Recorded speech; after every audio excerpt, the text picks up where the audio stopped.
Black Coffee, No Sugar, No Cream podcast, episode 71.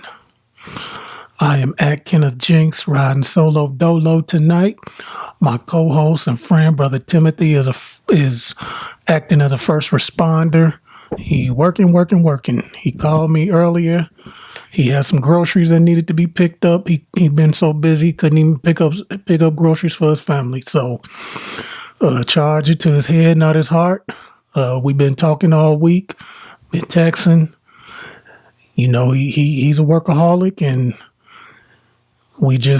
the show got to go on this week. It's a lot of time-sensitive stuff that I need to get down on wax, and then we'll put the frosting on the cake, the side dishes to the steak, you know, when he come back, because it's just a lot of things that I know that he wants to say. But you know, I hope the content and what I'm gonna talk about tonight is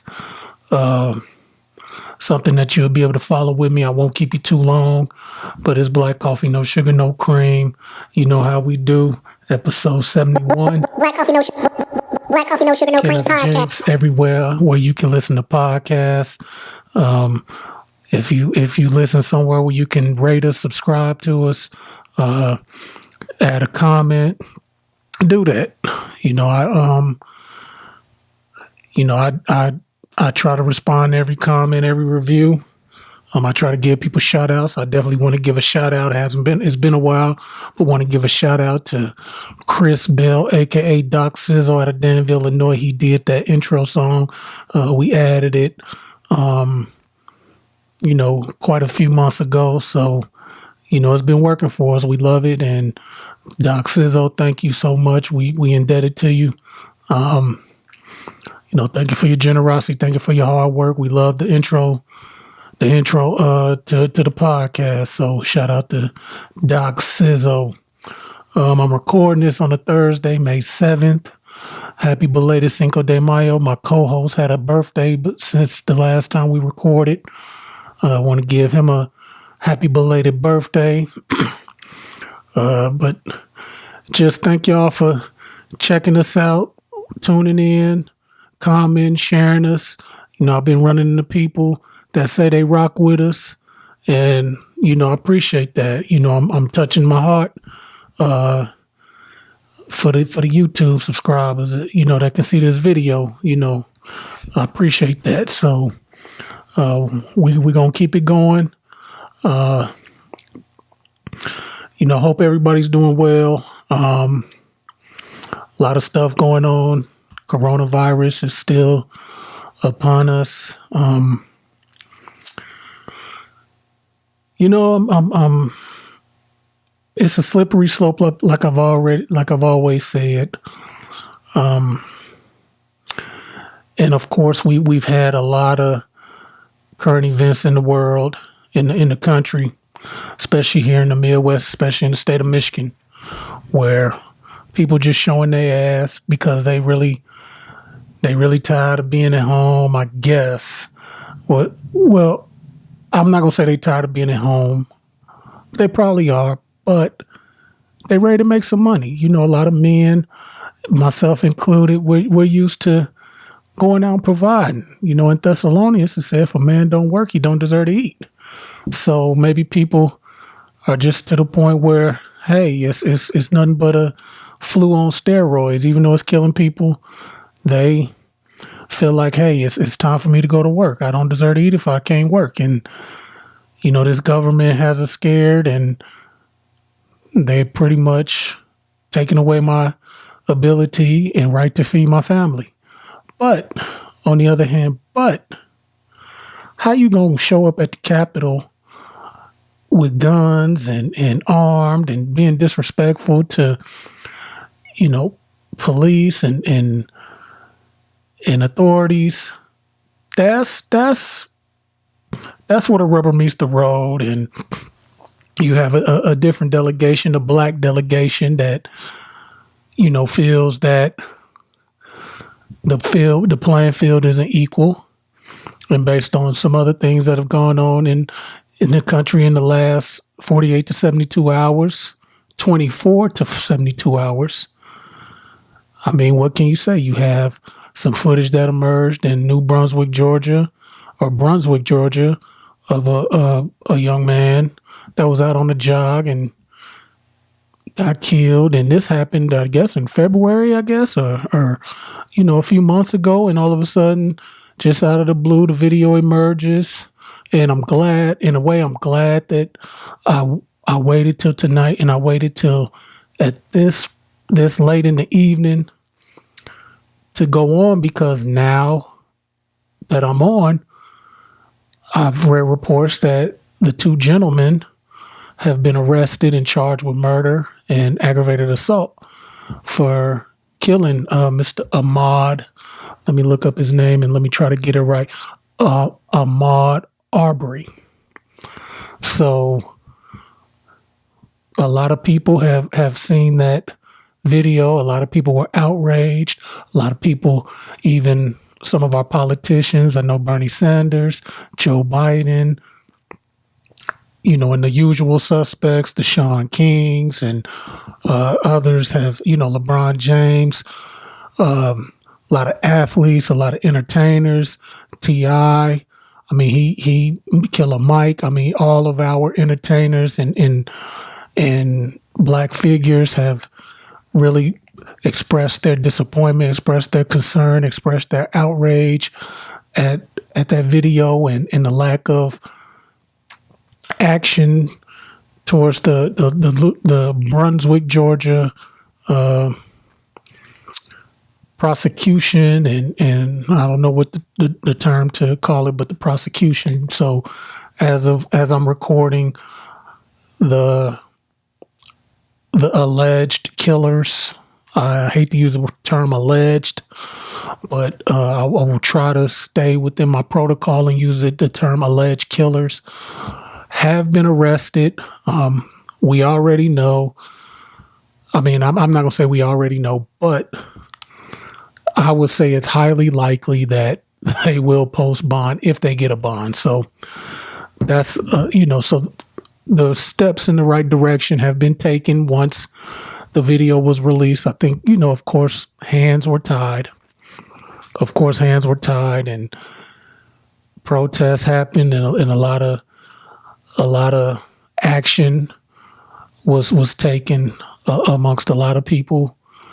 And now the steps are being taken. I know the prosecution office and the attorney's offices were saying because of the COVID-19 pandemic that they weren't able to act and things like that. But I mean, when you have alleged murderers in your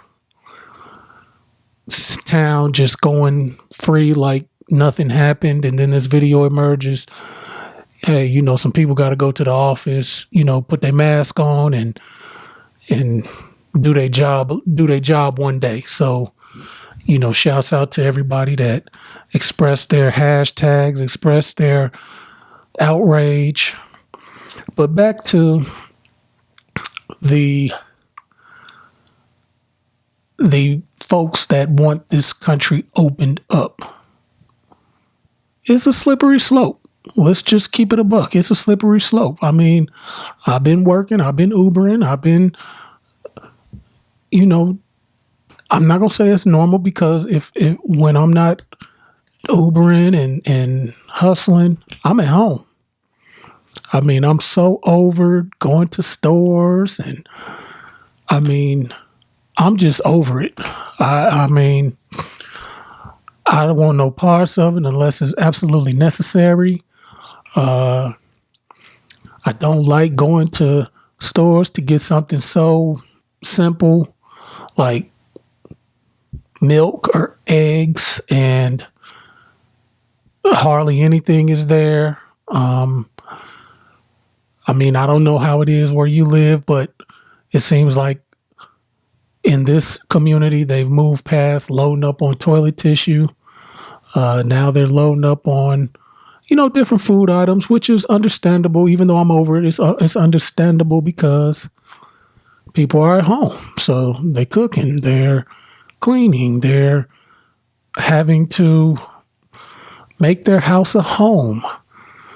And people are upset. I know people in North Carolina, people in Michigan, there have been protests and demonstrations in a lot of places where people just want this place reopened. I know Georgia, Texas, some other places, but Georgia and Texas come off. I know parts of Florida, beaches in Florida have reopened, and people are really just they're concerned about the economy, which I get. I really get.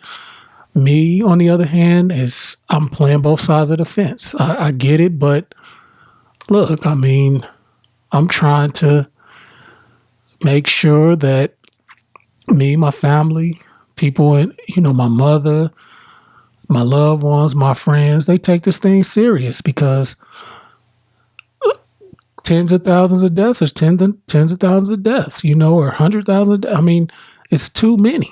When we lose anybody, it's just too many. I don't like the insensitivity of people not taking deaths from COVID-19 as a tragedy. You have a situation where people are passing away and they can't be mourned. They can't have a good home going or a normal home going because of COVID-19 and social distancing and quarantining and things of that nature. So it's just, I don't know. I truly don't know what I'm going to play both sides. I'm going to be John Kerry and be a flip-flopper like George Bush called him back in 88 and 92, whatever. No, that was 96 or something like that, whatever. But yeah, so I'm definitely going to play both sides of the fence on that. I get it, but I'm trying to stay in the house. I'm trying to stay home. I'm trying to make sure that me and mine are staying out the way. I mean, having to load up on masks and soap and hand sanitizer, and I can just stay at the house. I mean, I know in Illinois, I mean, starting May 1st, you can't go in a store or a gas station, a grocery store, or any essential place without having a mask. And so me being an Uber driver, if you don't have a mask, I'm not picking you up. Point blank, period. You're not getting in the back of my car and we 3 feet away, 2 feet away, however you want to measure, and you don't have a mask on. Like, no, it's not happening. So, I mean, for the most part, shout out to the people I've picked up. They've had their mask on, and it's not been a problem. It's maybe been like 2 people that have that I've had to turn away because they didn't have a mask. So, I mean, people get it. If you want to go out, if you want to, move around, you got to have a mask on. Shout out to the people that have made a business out of moving masks. I mean, it's an essential item that you have to have. So, I mean, that's what it is. But other than that, I'm sorry I didn't take a side on this whole reopen thing. But I see both sides. I'm like Donald Trump. I see both sides. Those white supremacists are good people too, So that's that. That's my little soliloquy on that. Let me give these two, Gregory McMichael and his son Travis McMichael, have been arrested in Brunswick, Georgia for the murder and aggravated battery charges to Ahmaud Arbery. R.I.P. Ahmaud Arbery. I know a lot of people are going for jogs in his memory.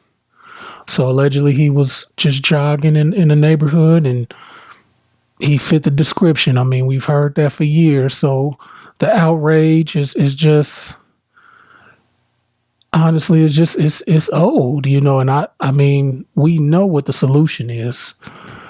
We know what the solution is. We know what the fix is. I mean, the rabbit gonna have to have a gun, and until the rabbit had a gun, I don't know if it's ever gonna get better. They carry their guns to the state capitol and get no problems. We carry our guns, or they think we got guns, we got phones, and pow, pow, pow. Oh, I got effects for that. When our delegation carry their guns, that's what happened to our people. So it is what it is. My views are my views only. They don't reflect nobody but me. So that's my story. I'm sticking to it. Moving right along. What are in my notes tonight?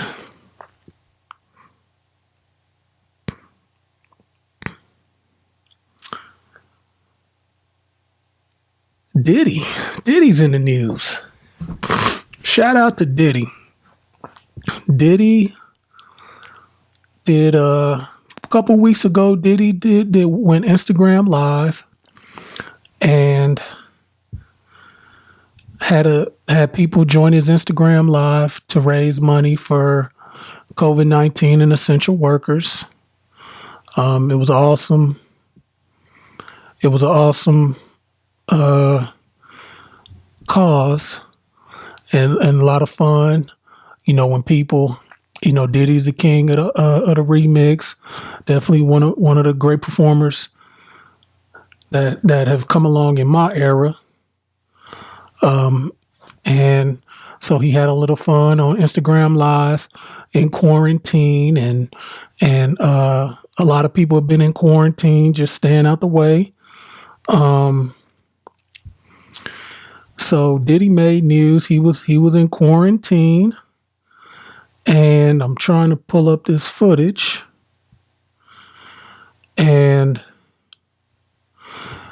But to make a long story short, Diddy was on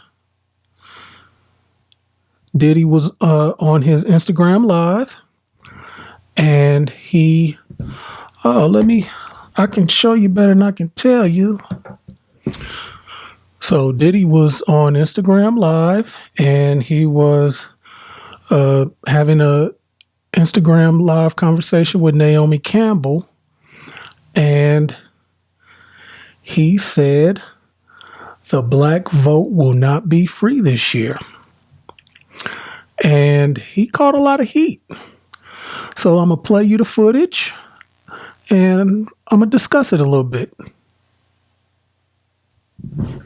Be for free. We're going to have to see some promises. The black vote is not going to be for free. We're going to have to see some promises. What are we getting in return for our vote? Nothing has changed for Black America. And in order for us to vote for Biden, we can't be taken for granted like we always are because we're supposed to be Democrats or because people are afraid of Trump. It's whoever's going to take care of our community, whoever wants to make a deal. It's business at this point. We can't trust politicians, so we want to know very clearly, just like Trump made it clear that he wanted to build a wall, Biden needs to make it clear that he's going to change the lives and quality of life of Black and brown people, or else he can't get the vote. I will hold the vote hostage if I have to. You said it here, said it first. Breaking news. Breaking news. So there you have it. Diddy said if Joe Biden does not line out what he going to do for his delegation, Black delegation, we should not vote for him. And I mean, I know a black hero, Malcolm X, pretty much said the ballot of the bullet. He pretty much said, "Hey,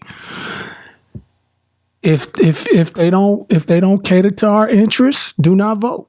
I mean, I think that's been a thing for years, and I think Diddy is right that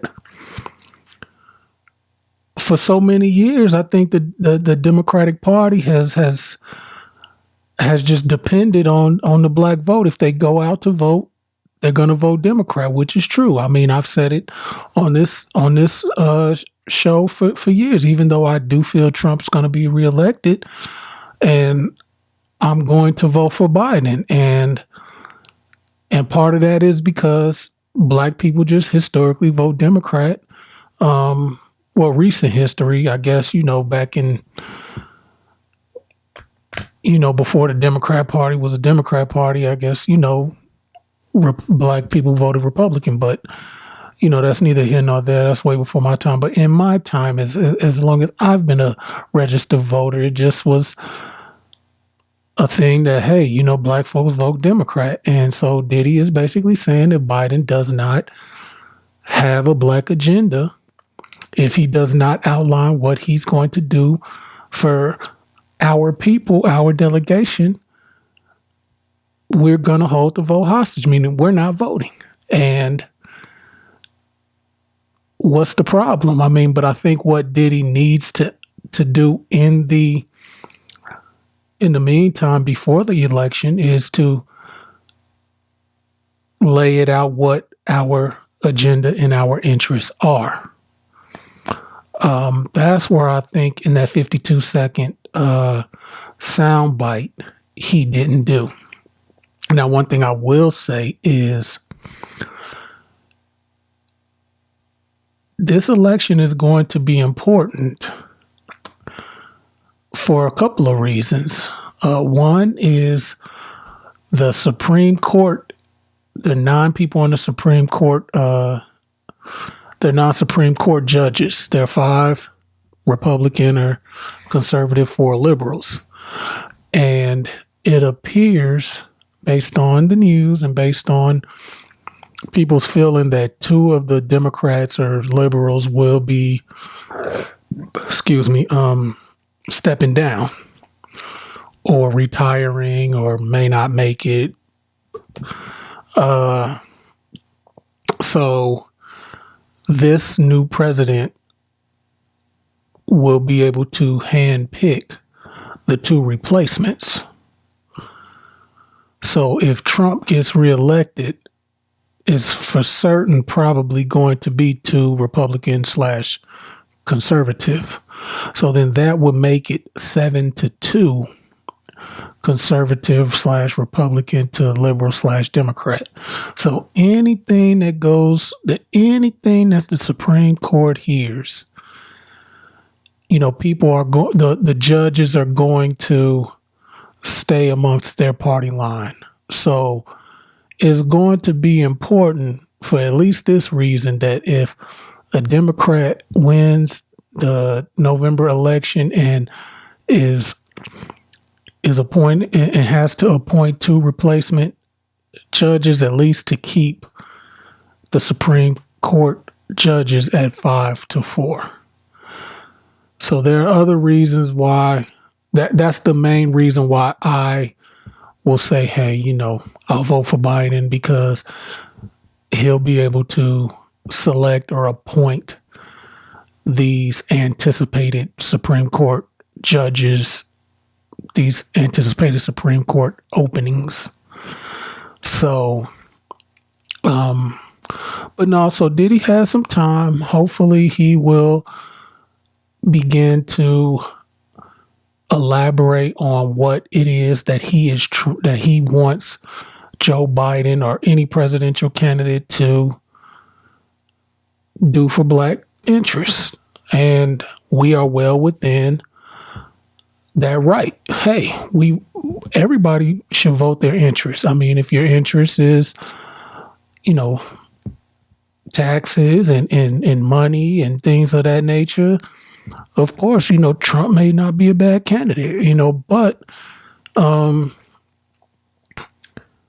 if your interest is really, helping your people and socialism. I mean, like I said, maybe even the last episode. I mean, with the stimulus. I mean, that's socialism. I mean, that's exactly what Bernie tried to run on, but he just didn't bang the table like he should have. I mean, but giving out stimulus money,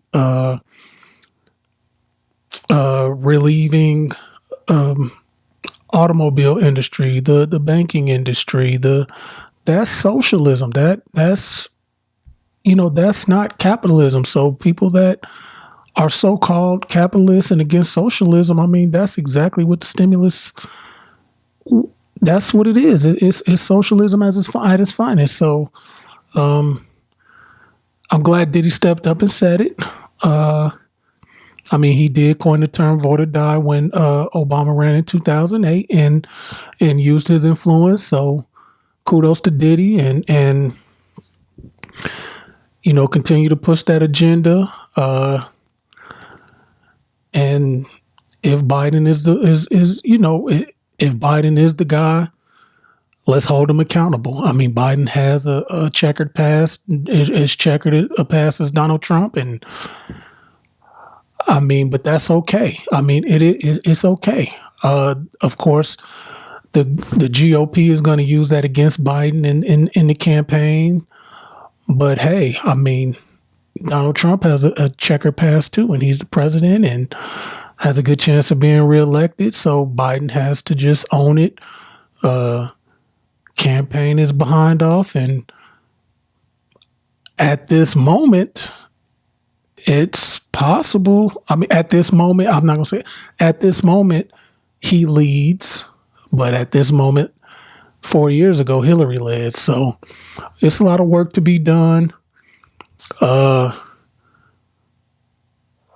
lot can go Biden's way if black folks will show up and show out at the polls. So kudos to Diddy. I mean, he stepped out there, which Diddy is known to do, and he let it be known. Hey, Biden cater to our interests, or we're gonna stay home in November. And one thing I will say, with the COVID-19 and everything that's going on, it's not gonna be Trump's best interest to postpone the election or put the election off. So it's going to happen. We just have to social distance, stay 6 feet apart, do absentee ballot and vote early, do what we got to do. But the November election will take place. You can count on that. So that's that. Let's see what else we got on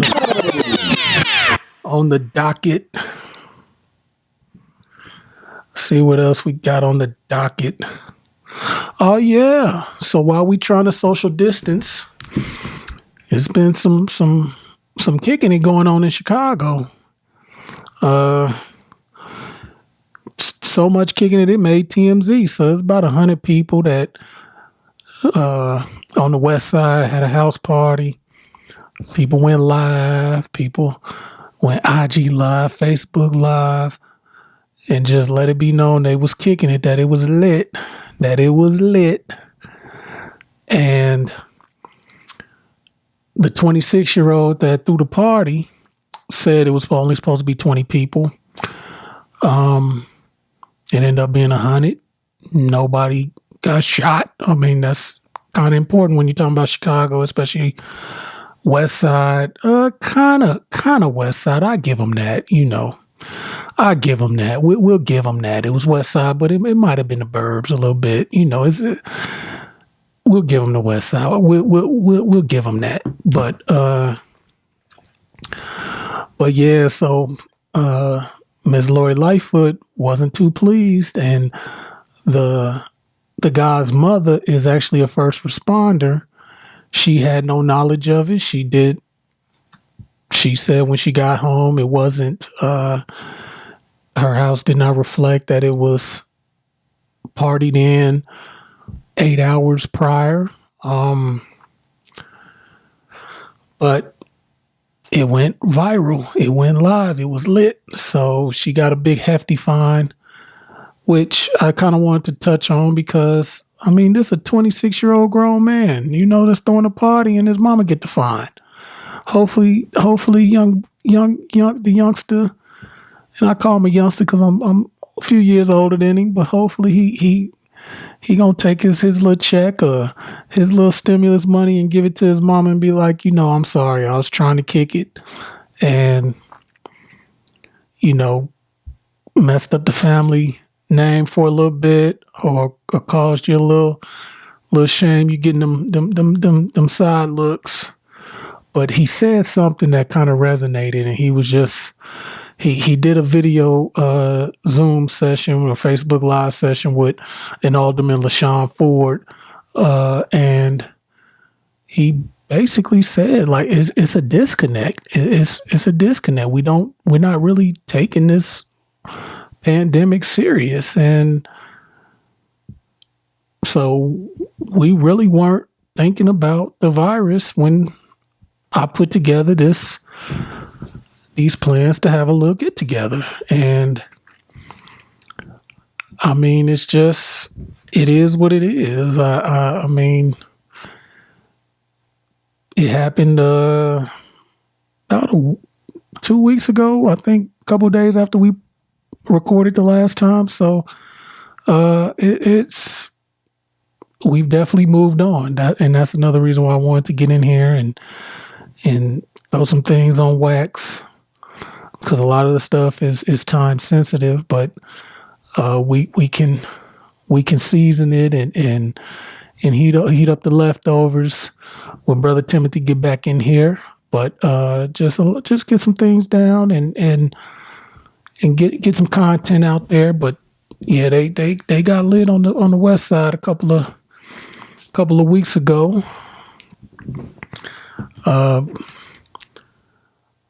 But everybody's moved on from that.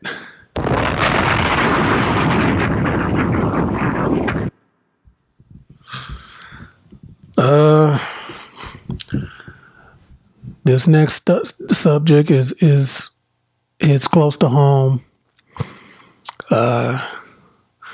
Here in Champaign, we had a tragedy, and I really want to be careful in how I talk about this, how I address it. But this black coffee, no sugar, no cream, so Black coffee, no sugar, no cream it's got to be podcast. addressed. Black coffee, no sugar, no cream podcast. So about a week ago, maybe Tuesday, Wednesday, about a week ago. Again, this is being recorded on Thursday, May 7th. Hate to date the episodes, but based on the content and some of the subject matters, it's inevitable. But last week, there was a situation in town that ended bad. You had three teenagers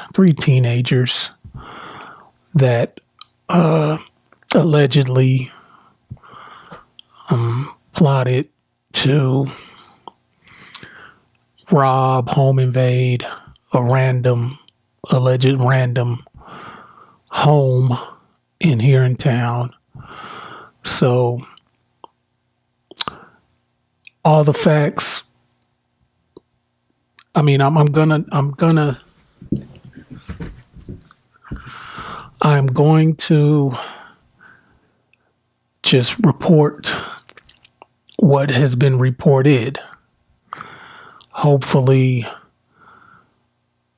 the authorities and lawyers and detectives and the people that do that, hopefully they get to the bottom of what I'm about to say.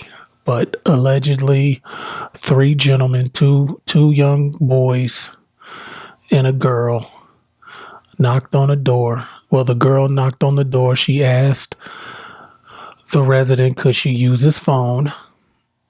And he said no. And I guess he was getting ready to shut his door. And a boy, one of the boys that was with the girl, pushed his way into the home, and he had a gun. The girl tried to pepper spray the guy, but she ended up pepper spraying the resident and her cousin. And I guess as a result of the pepper spray getting in her cousin's eyes as well, the resident was able to wrestle or get the gun out of the boy's hand, apply a chokehold, and when he sensed that the boy had given up or didn't have any fight in him, let him go, and that's why I'm using the term alleged, and that's why I'm saying that hopefully they can get to the bottom of this. And I'm not saying that this isn't what the local newspaper has reported isn't true. I'm just saying that there needs to be a thorough investigation to ensure that this is exactly what happened. I mean, apparently there was surveillance, there was an alarm system, but so he applied a chokehold, and the two other people, the girl and the boy ran. The alarm was set off or triggered, and a neighbor seen the commotion, called the police, and rushed the young boy to the hospital. He was on life support for 2 days and ultimately passed. So as of now,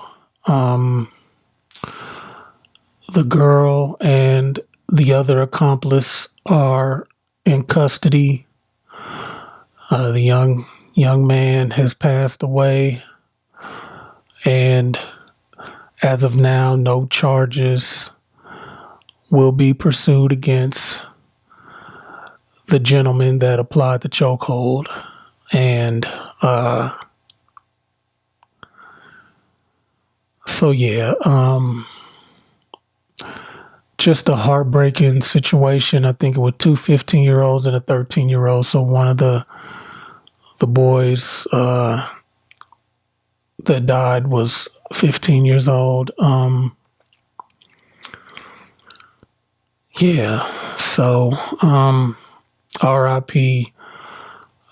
So based on the story I told, so when I first read it,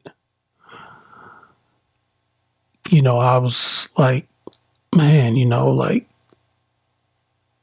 if it's you, like, what do you do? You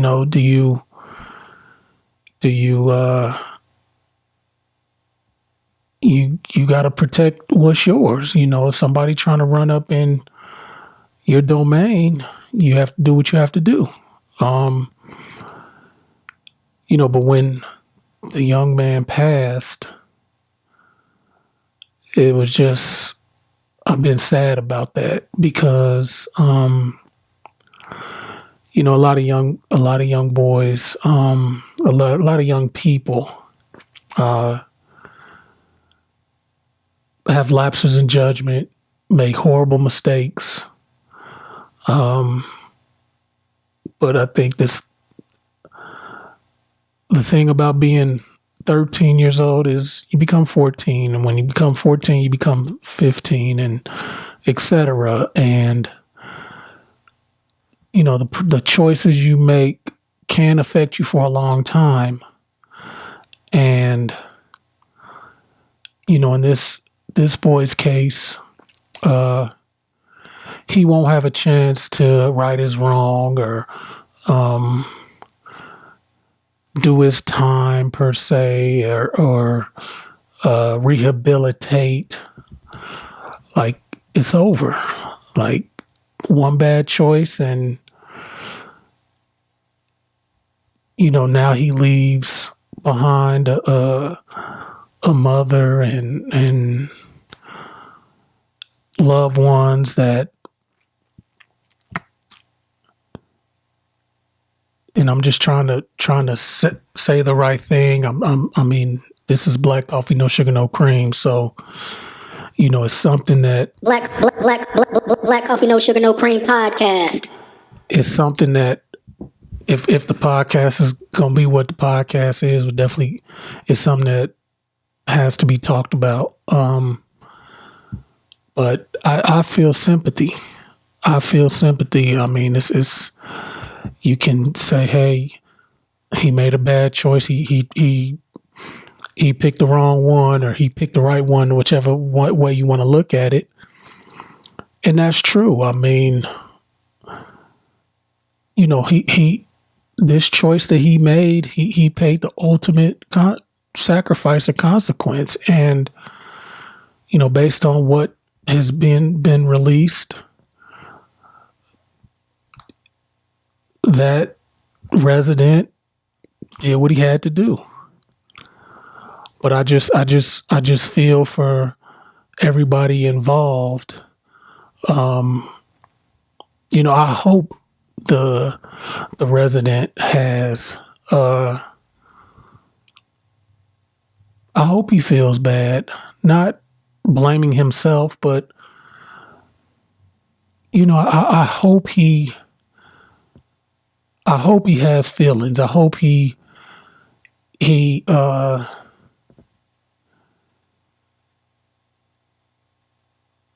a way feels bad. I understand, like, we have to understand that people that, you know, police officers and just first responders in this COVID-19 pandemic. I mean, I don't know if I could be in the medical profession and having a family, going to work every day and working on a hospital floor with COVID-19 patients. I don't know if I could do that.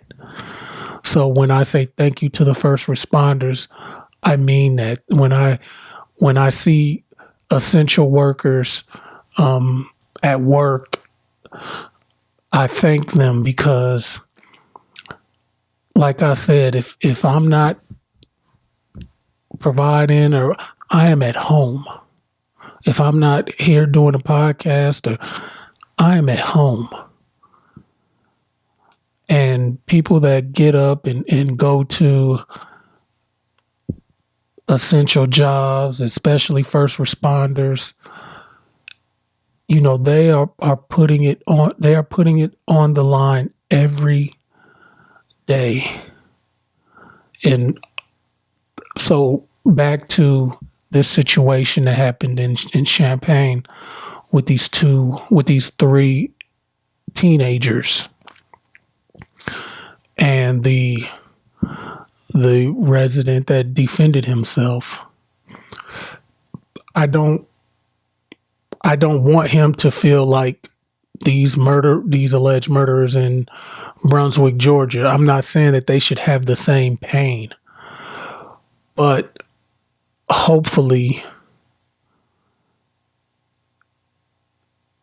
this man has feelings and feels bad that it happened. Okay, he doesn't have to feel bad that he defended himself, but hopefully he feels bad that it happened, that it even came to this. and I hope that the two people that, the two children that are right now in custody and hopefully they understand that, they're going to get a second chance, whether they go to jail for a long time or whatever. They're going to get a second chance. They're going to ultimately do the time, and have a second chance and have a chance at living life and making better decisions. One of their family members isn't, and that just breaks my heart. It breaks my heart, and it's a line drawn. It's two sides. You have one side that's saying, I don't feel no sympathy. They got what they deserved. And you got another side that's feeling sympathy and feel like these children deserve a chance to right their wrong. And it's unfortunate that one isn't going to be able to. And that hurts. That hurts. You just pray that you sow into your own children, and we talk about this all the time, that we're charity starts at home and spreads abroad. So we owe ours the resources, the love, the tough love, the delicate love. We owe ours that at the house first. And then once they have that, once we feel like they have it and they ready to get out there, then we can give what we gave ours to others. So shout out to the people in our community that's really trying to, show that love. I know a couple of people that really took this hard and are really trying to sow into this community and just, a former guest on the show, Wayne Turner, was just like, we've dealt with some of these children and dealt with the deceased in particular. And he just flat out said, we tried, but obviously we didn't do enough. And so, salute to the people that feel like they failed as well. And I guess that's what we need. I mean, the people that, have the time, the energy, the resources to try to sow into our youth. I feel for them. I feel for them. I mean, people that have children that, approaching that age where, they have to trust them out and trust them and be confident in what they've instilled in their children, so that when they're faced with that temptation to go left, that they stay straight or go right. And, I hate the people that say, well, my kids will never do that. It's like, you don't know what the hell your kid's going to do. From age 13 to 18, you're not the biggest influencer in your child's life. It's his peers. From 0 to like 6, it's your mother. From 6 to like 13, it's your father. From 13 to 18, it's your peers. And that's just what it is. So yes, you still have control. It still starts with you. So that I will say it does start at home. And it's not to say that these children didn't get love at home, because I bet they did. I bet they did. And I don't even know these children's mother or their father, but I bet they was love. I bet it was some people that loved them. But it just didn't end right. But it's two of them that, I mean, home invasion with weapons, 15, 13. I don't know, maybe maybe they can have a case where they can get some probation or very little jail time or prison time. We'll see. But based on what's been released, we'll just have to see. We'll just have to see. I am not jumping to any conclusions. I am just illustrating what has been reported.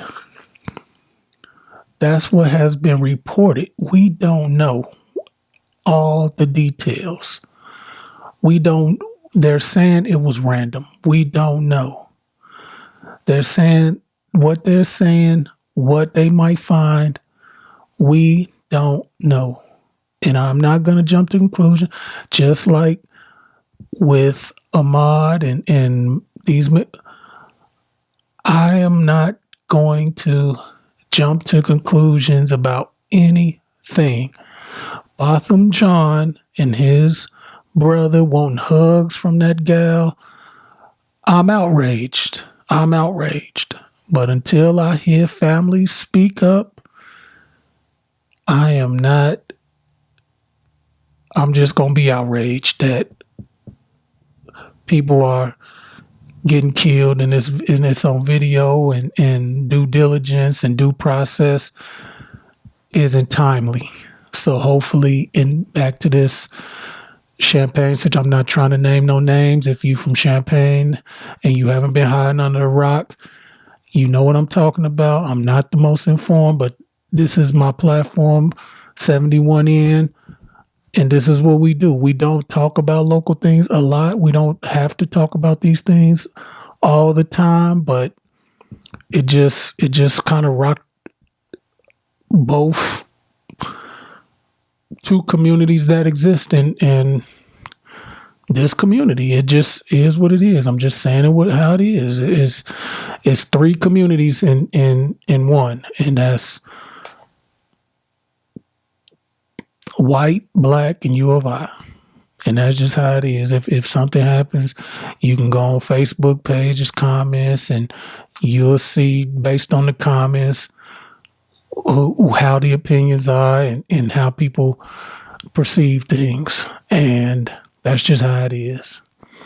And in the meeting, in the meeting, in the middle is U of I. You know, you got Illini football fans, Illini basketball fans, and they can come together and watch them.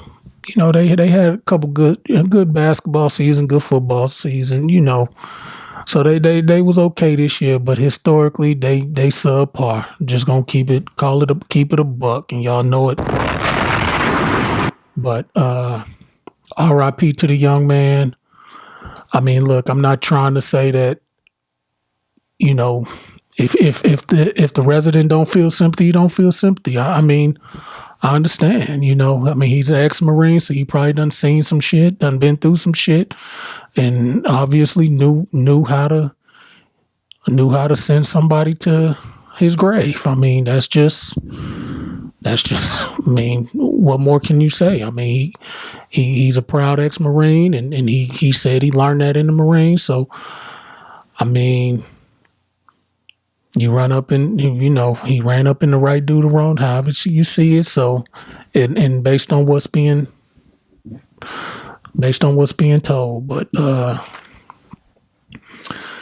yeah, that was tough to talk about, y'all. That was tough to talk about, especially with nobody to bounce it off of. That was definitely tough. But I you know, let me know if I got it wrong, if I need to come back here in the future and you know, retract some statements. I definitely am not trying to be judge, jury, or executioner. I'm just I consider this media, and, you know, being that we are a podcast that, you know, kind of talks about current events, it was definitely something that, you know, something local that I had to touch. So, RIP to the young man. Prayers to everybody involved. I mean, everybody. Just hopefully that, you know, people can just get through it and just be prosperous going forward. That's about all I can say. I guess I'll move along. Gotta get my...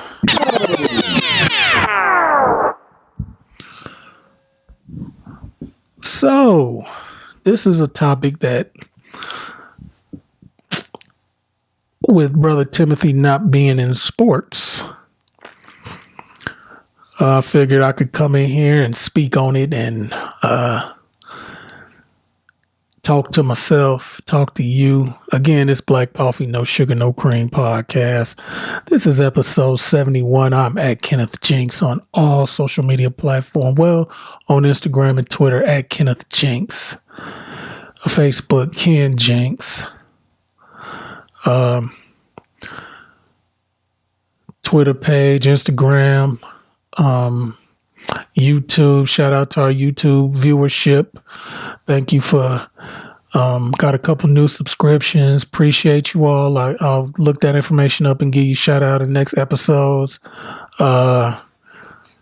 Just thank you for all the support. I mean, we appreciate it. I check, the numbers and some of the comments and report back to Brother Timothy, and we just enjoy that you checking us out. We trying to grow it, but still, got bills to pay right now. Hopefully, we'll speak it into existence. This will pay the bills one day, but as of now, it doesn't. And so I'm doing this by myself tonight because Brother Timothy still got bills to pay. So, which I do too, but one day, Black Coffee, No Sugar, No Cream will pay our bills with your help and support.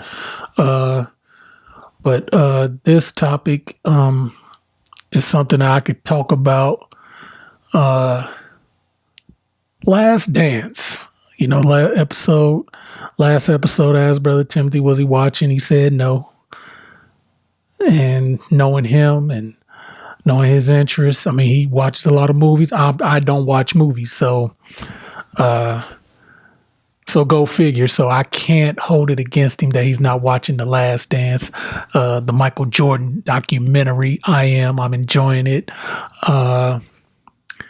I am not going to let these LeBron James stans, the Bron sexuals, try to smear Jordan's name and legacy. It's not happening. And, the first two episodes that came on a couple of weeks ago, Michael Jordan is the GOAT, but everybody was saying he was wrong for saying that Pippen was selfish. First things first. When Jordan is sitting in the blue shirt or the maroon shirt with the tequila on the side and his bloodshot red, and he that is recent. That is recent. So I'm saying that because what he said now is not what he said then. Now, if he said Scotty was selfish because he put his surgery off because he was upset with his contract, from a basketball standpoint, Michael has a reason to feel that way from a basketball standpoint. Now, from a business standpoint, if Michael is saying, well, Pippen shouldn't have pledged, Pippen shouldn't have wanted more money, he never said that. He just said he was selfish in that he didn't get the surgery. And he knew why he didn't get the surgery, because he wanted a new contract. But that wasn't so first couple of episodes Mike was supposed to be Pippen's agent. It's almost like, man, okay, he the GOAT, he this, so now he got to be somebody's agent as well. So that was the first 2 episodes. Episodes 3 and 4, it was all about Detroit. As we all know, Detroit was the hurdle that Michael Jordan and his Chicago Bulls, once they climbed that hurdle, they ran off 6 championships, pretty much dominated the 90s with what they call it, espresso shot of Houston Rockets. You know, it was a Bulls decade and Houston had a shot of espresso in 94 and 95, I believe. 91, 92, 93. Yeah, 94 and 95. Houston, then Bulls won 96, 97. Yeah, so episodes 3 and 4 was about Mike getting over the hump with Detroit and Isaiah Thomas and the Pistons when they finally got over the hump in 91. And they swept them, and the Pistons left the court, and Isaiah ducked out in front of the Bulls bench and not shaking hands, and Jordan was upset, and Horace Grant was pretty much saying that they went out like some bitches, and so that was the whole dominated all the sports talk and sports Twitter and social media about Isaiah. You had people defending Isaiah, people defending Jordan. I just remember it, and I mean, to me, I go back and forth because when Detroit was coming up and Isaiah threw that bad pass and Bird intercepted it and passed it to DJ and he laid it up, and that was game 5. And then the Pistons won game 6 and came back to Boston and lost game 7. That was in 86 or 85. I can't remember, but I cried when Bird still, because I knew they lost the series. I knew that they was going to get game 6 in Detroit and they wasn't going to beat Boston in the Garden in game 7. I cried. I hated Boston that much.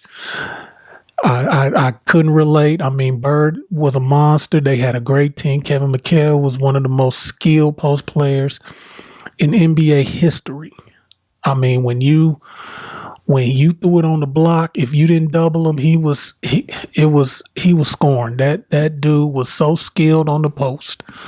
Kevin McHale, Larry Bird, Robert Parrish, Danny Ainge, DJ, Dennis Johnson, DJ, C. Sting off the bench, Walton at the time off the bench. You know, ML Carr was waving the towel. I mean, they had a team that I hated. But so when Isaiah threw that bad pass and Bird intercepted it and Boston won game 5 when it was pretty much lost, I cried.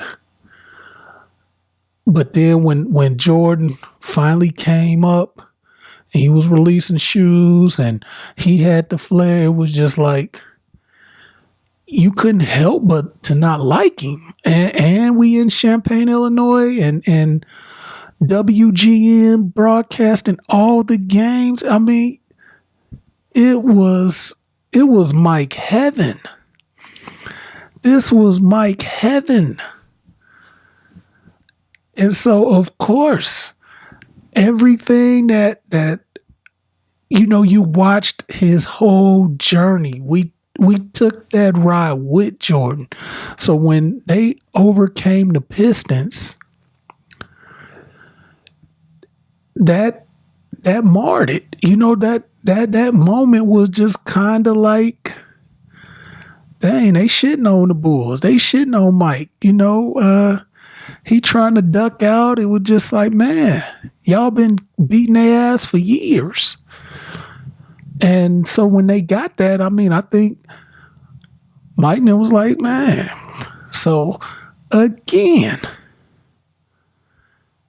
he pretty much is saying they showed the highlights the year before when they won in Game 7. Pat O'Brien got Jordan on the court as he's shaking hands and doing a post-game interview.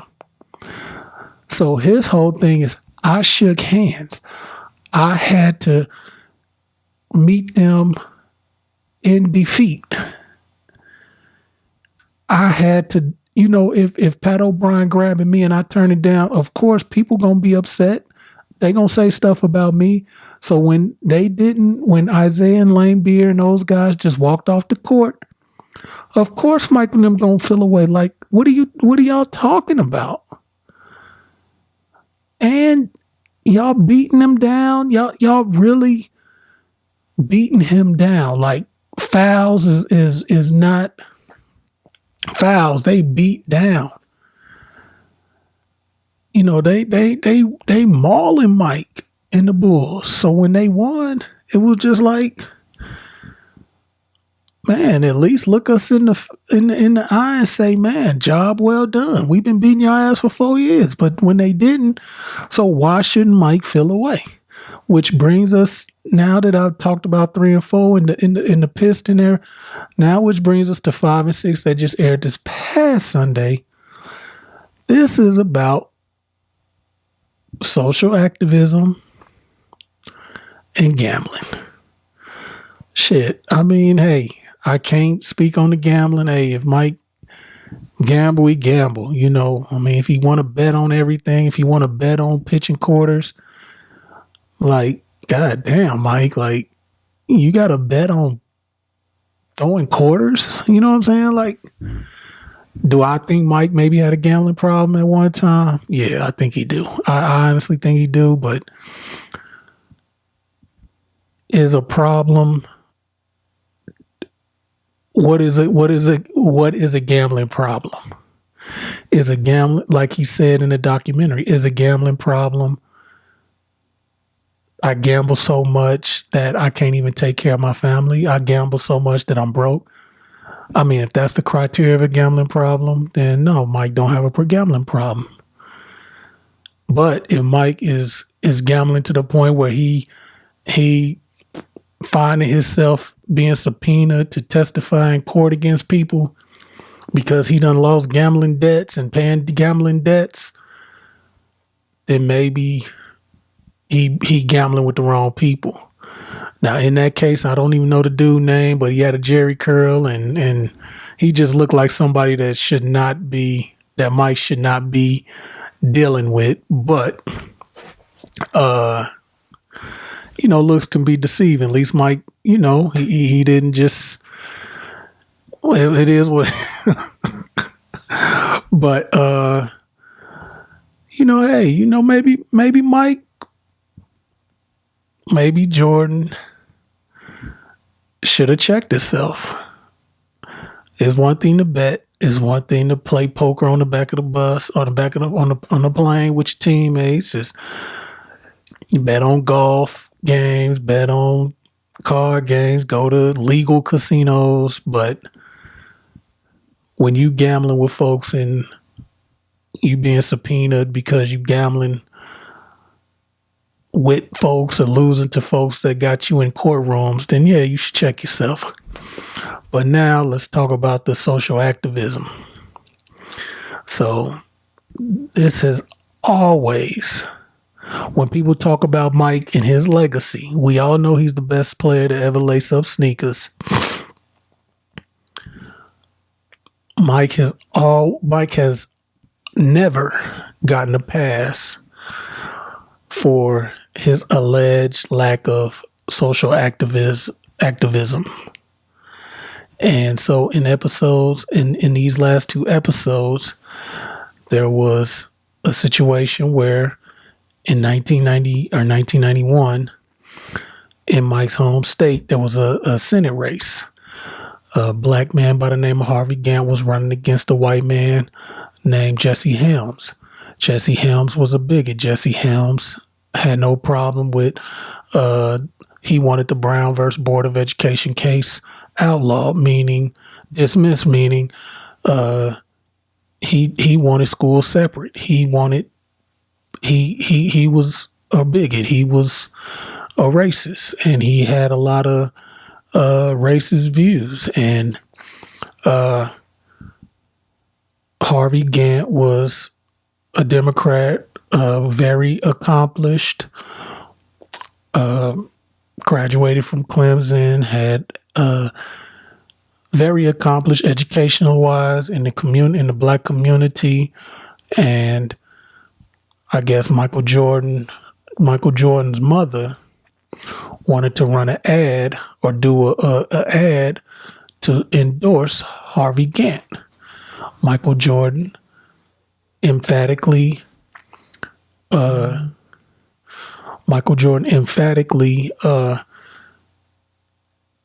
turned it down and said he's not a politician.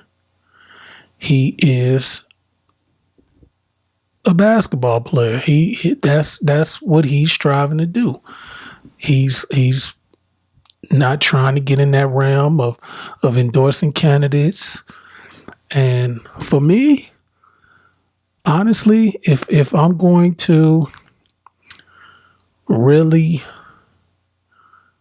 be honest and objective about the situation, would I have liked for Mike to speak up on some issues? Sure.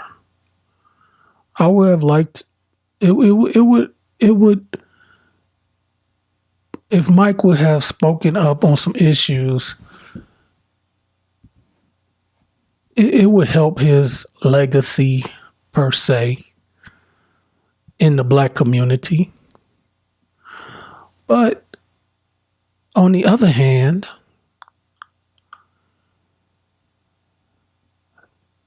we have to look at the times. And I've said this plenty of times on social media. When Michael Jordan came to the league in 1984, he made $250,000 on the Nike deal, $500,000 with his Bulls contract. That was a lot of money. You're right. That was a lot of money. In 1991, he was probably making $4 million a year. Michael Jordan today is worth $1.9 billion. He almost worth $2 billion. That's his net worth after all his, that's his net worth, $1.9 billion according to Forbes. Michael Jordan made $90 million playing over 15 years in the league. So if you take into consideration, he made $63 million in 2 seasons. In 98 and 99, Michael Jordan made $63 million. Michael Jordan signed an 8-year, $25 million deal in 88. So when you talk about Michael Jordan's earnings from playing, he made like $93 million. That's a lot of money. If you think about it now, you got guys signing for like 5 years, 100-some million. Now, of course, that's inflation. That's just so basically you got guys signing, getting what Mike made in the whole career in 5 years. If they sign in the max. Steph Curry got 5 years, $200-some million in 5 years. Mike played 15 years and made $98 million or $93 million. So my point in bringing up these numbers is that Michael is worth $1.9 billion. So he probably made more money off the court than he did on the court. So as a result of his earnings off the court, he was in corporate America's back pocket, or corporate America had him in his pocket. Basically, Michael Jordan was a brand. He had endorsements. It may not have been in his best interest at that time to be a political activist. So I am looking at it from that perspective that in 1991, he was in the middle of a 8-year, $25 million deal. And probably was making more money off the floor than on the floor, and being spokesperson for Hanes, Chevrolet, Gatorade, and so he looking at his brand, and we can't fault him for looking at his brand. Mike is in a position as a majority owner of the Charlotte Bobcats, a sector of Nike Jordan brand, where he able to hire people. He able to give jobs out. So he had to fall back. So in 2020, he can hire and fire and bring on who he want to bring on. And if you check it, he hiring people of color. Those are the facts. Charlotte Bobcats employ more people of color than any franchise in professional sports. So he had to build his brand to be in a position to be a majority owner. He had to build his brand. So when you got guys that today is getting $7,500 million on shoe deals for a brand that only had $250,000 to pay Michael Jordan. Like, you can't sit up here and tell me that he didn't cut down the trees so people could see and walk through the forest. Like, he did that. He said it. He wasn't even going to take the meeting. His mother forced him to take the meeting. Adidas said, we don't have a signature shoe for you. Converse pretty much said, look, Magic and Larry Bird are our two main guys. So he took a chance on Nike. Nike is what it is today because of Jordan. They took a chance on each other. So those were sacrifices being made. You know, no disrespect to LeBron James. It's good that he has this voice. He'll tweet something and, you know, but just because Jordan would have endorsed Harvey Gantt, that don't automatically mean that he would have beat Jesse Helms. I mean, LeBron endorsed Hillary Clinton, showed up to a rally. Trump still won Ohio in 2016. Look it up. Trump won Ohio in 2016, and LeBron endorsed Hillary at a rally 2 days before the election. Now, 2 days before the election, people already knew who they was voting for, probably in that state, but nobody is saying, oh man, you should have been campaigning. Like, yeah, he could have recorded something and endorsed Harvey Gantt, but do that mean Harvey Gantt would have won? We don't know. He contributed to his campaign. So, man, maybe Harvey should have, used that money to, I don't know. I'm not trying to make an excuse, but I'm just saying. You know, Michael Jordan had to take some sacrifices. You know, Kareem Abdul-Jabbar, a lot of these guys are, you know, that say he chose commerce over. Kareem, what are you doing? What do you have? How can you give back? What can you contribute? Like, for real, not trying to knock Kareem down, because I mean, I got a lot of respect for Kareem. What he did on the floor, what the stance he took off the court. But now you old. You know, Jim Brown, you old. Like, there's nothing that you can do for these youth. Nothing you built.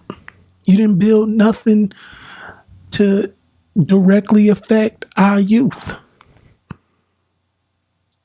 I mean, Mike got businesses. Mike got car dealerships in North Carolina. Mike got a shoe brand. Mike got a professional team.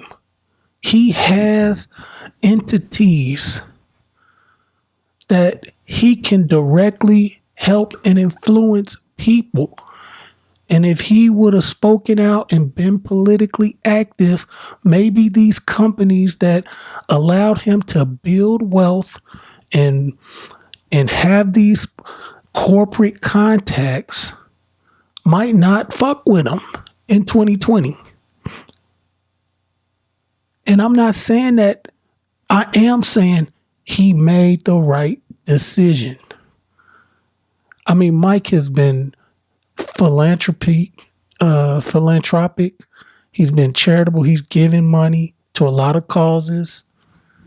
So we're not even going to talk about that. You know, people, if you want to sit up here and say Mike don't donate money or give back, man, that's not what we talking about. We talking about his voice. You know, yes, Mike, maybe I would have, if we could have it both ways, I would have liked for Michael to have been able to speak on these issues and still maintain his relevance and things like that in corporate America. I wish, but I'm smart enough and feel like at that time it might not have been able to work both ways. This is a different time. You know, if you look up LeBron, you look up Kobe, you look up Kevin Garnett, you look up Tim Dunn, you look up, if you go to Hoops High, Basketball Reference, and look up their total earnings in the NBA, you got guys that have made $300-400 million.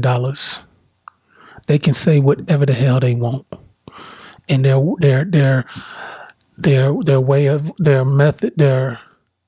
way of life will not be affected if they lose an endorsement. You know what I'm saying? I'm not talking about NBA and a shoe deal. I'm talking about the other stuff. Because if you look at it, how many people that have retired that had shoe deals continue to have shoe deals that release their line? Michael Jordan, Penny Hardaway, probably Kobe.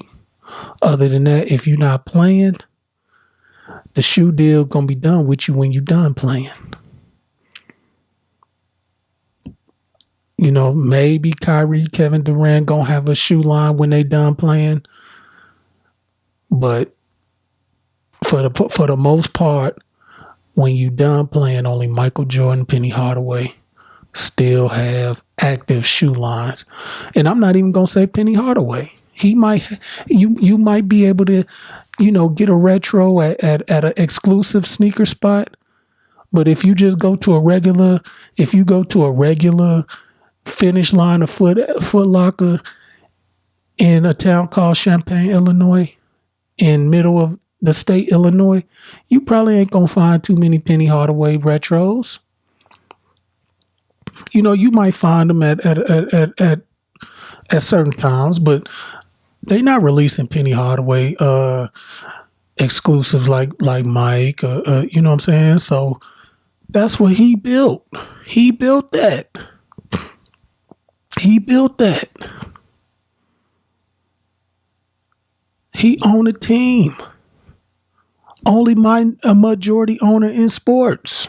All of professional sports. All the decisions that he made is so that he could impact lives 20 years later. And all people want to say, well, he ain't do this, he ain't do that. It wasn't like that in the 90s. When the NBA, when Magic and Larry was on the NBA, they was playing games on tape delay. The games wasn't even on TV live. They wasn't even live. So Larry, Michael, Isaiah, Bird, Magic, these guys, we got to give their flowers and let them smell them while we're here. And that's what this documentary is doing. These guys, good, bad, or ugly, is smelling their flowers. You got people that's riding for Isaiah. Isaiah's from Chicago. You know, one of Chicago's finest. Like, he repped Chicago to the death. And then you got Michael Jordan that came to Chicago and built the Bulls and impacted the city. So it's going to be a rift. Isaiah's like, man, this is home. But then when you home and everybody worshiping Mike, and then all of a sudden he beats you, and then now he keeping you from off to being on the dream team. Yeah, it's going to be some risks, but man, this documentary is giving everybody their flowers so they can smell them. Now we know how important Scottie Pippen was to Mike's career. Now we know how great of a GM Jerry Krause was, but he was just an asshole. And that's my take on it. He was a great GM. He put that team together. He hired Phil. Like, all the moves that he made was A1. Did he end it too quick? Yeah. I mean, somebody deserved to be able to beat them. They it's sports. Like, yeah, you want to go out on top, but to just disassemble it, that was foul. Like, nah. As fans, we as fans and as former players, somebody felt should be like, man, we deserved. We should have been granted an opportunity to finally beat them, just like Mike finally beat. What if Isaiah, Bill Laimbeer, and Mark Aguirre and the Pistons just beat the Bulls in '90 and just said, man, we gonna retire? Like, Mike's legacy wouldn't be what it was. He had to beat them to get to the finals. Like, it wouldn't be the same.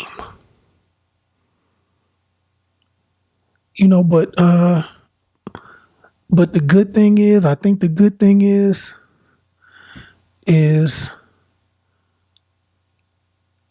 Mike is human. And I think what this documentary is outlining is that he's human. He has flaws. And honestly, when you're too perfect, I can't rock with you. Maybe that's why I go hard on, like, dude, you human. You ain't perfect. And people want to make it seem like you this perfect dude I know you not. You human. Nobody gonna tell me that you this just perfect guy off the court. Nobody gonna tell me. You put too much into your craft to be as great as you are, to be perfect at the crib. You know what I'm saying? You gone too much. You're not perfect. You're not perfect. And that's fine. You're human. And I think what this documentary is showing, Mike is human. When people want to say, he's this, he that. Man, if you Michael Jordan and people throwing and girls come on, man. Like, cut it out. But that's 5 and 6. We still got 4 more to go, 2 more weeks. And it's getting better and better. The Last Dance. Loving it. This Black Coffee, No Sugar, No Cream. I guess I'll sign off. Do I got any more? Do I got anything else to talk about?